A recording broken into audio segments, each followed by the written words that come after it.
지난 영상에 자본주의 시대의 룰인 인플레이션에 대해서 말씀드렸는데요. 오늘은 우리의 앞을 막고 있는 높은 담벼락인 이 인플레이션을 넘어가기 위한 방법에 대해서 말씀드려 볼게요. 조기 은퇴한 남자. 금수저, 은수저가 아닌 대부분 일반 서민인 우리는 초, 중, 고, 대 학업을 마치고 이 세상에 나와서 취직이라는 걸 하게 됩니다. 누군가에게 고용되어 하루에 8시간 이상씩 일을 하고 그에 대한 대가로 월급을 받고 있어요. 사람마다 취직을 해서 첫 월급을 받는 나이는 모두 다르긴 하겠지만 생애 주기를 보면 평균적으로 지출보다 소득이 높은 구간인 골든타임이 존재합니다. 대부분 30대부터 50대 초반까지의 구간을 말하는데요.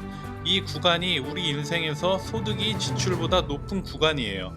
100세 시대를 살아가는 우리는 부자가 되기 위해서 이 시기가 가장 중요하다고 말할 수 있어요.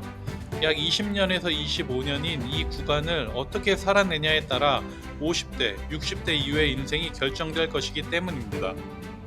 이 구간에서 월급을 받으면 기계적으로 우량한 자산으로 계속 맞바꿔 나가야 돼요. 우량한 자산은 여러 가지가 있는데요. 대표적으로 주식, 그 중에서도 한국 주식 말고요. 미국 주식을 계속 사 모아 나가야 합니다. 우리는 전문가가 아니기 때문에 주식을 사 모을 때 감정이 들어가면 안 돼요. 적금하듯이 기계적으로 사야 돼요.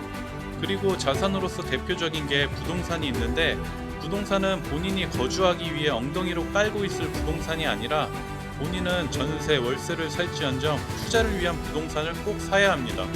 인플레이션을 방어하면서 높은 담벼락을 넘어가기 위해서는 필수예요.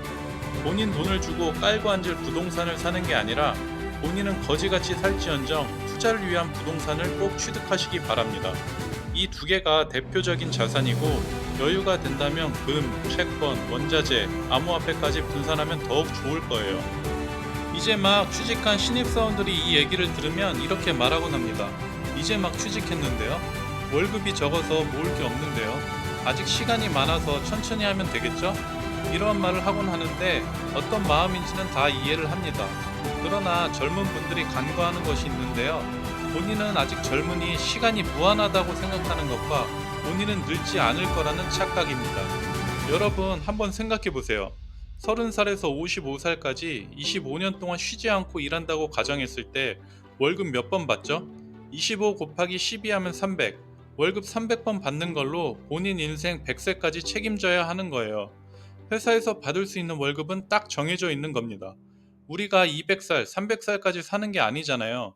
이것도 다니는 동안 회사가 망하지 않고 본인도 건강이 나빠진다든지 큰일 없이 쭉 다녔을 때 얘기예요.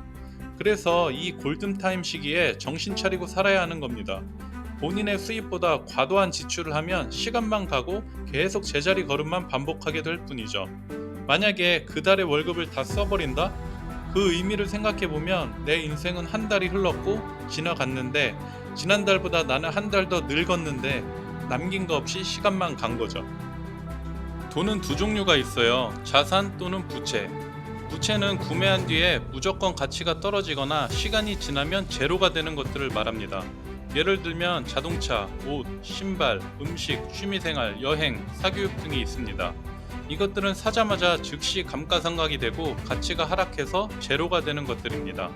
반면에 자산은 사고 난 뒤에 가격이 내려갈 수도 있지만 오를 가능성이 있는 것들입니다.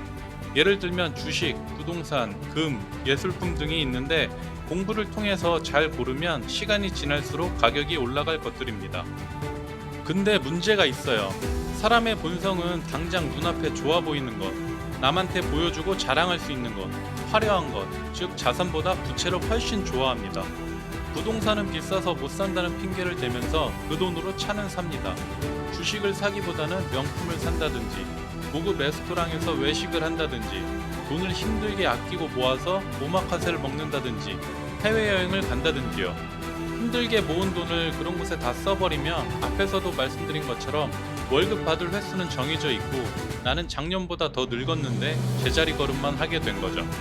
결국 사람들은 돈을 더 불릴 생각을 하기보다는 쓰기 바쁩니다. 반면에 부자들은 정확히 반대로 합니다. 월급을 받으면 무조건 자산을 먼저 사려고 하죠. 주식에 투자하고 부동산을 사고 사업체를 만들려고 부단히 노력합니다. 그들은 당장 남들에게 자신이 어떻게 보여지는 것에는 관심이 없어요. 결국 미래에 본인은 부자가 될 것이라는 걸 이미 알고 있죠. 투자한 자산에서 나오는 월세, 배당, 이자 등을 활용해서 더욱 확장해 나갑니다. 그렇게 돈을 버는 구조를 먼저 세팅을 하고 그 이후에 필요하다면 부채를 조금씩 삽니다.